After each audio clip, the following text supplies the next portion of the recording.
În ziua de azi nu te mai poți bucura absolut de nimic. Și că aveți luxuri și că aveți multe chestii. Asta e altă mâncare de pește. Că te bucuri la un scurt timp de ele. Nu e adevărat. Și tu ești pe interes, dragă, atunci. Eu? Da. Îți pe interes? Cu ce? Cu ce? Că tu ai vrea ca să ai multe și să te bucuri. Nu te bucuri mult. În anumite chestii în care tu... Lasă că nu-ți pe interes, că de eram pe interes.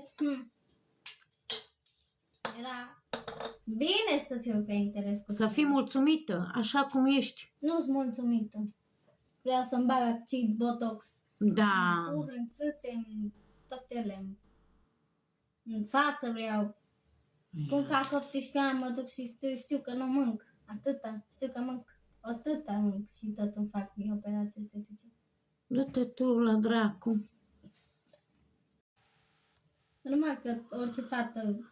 Orice fată care e proastă de bubuie. Păi și eu dacă vreau să am viața așa, nu trebuie să face nimeni în viața mea. Nimeni. Dar cine dracu să te să bagi în viața ta? Nu zic așa ce vreau eu să-mi fac.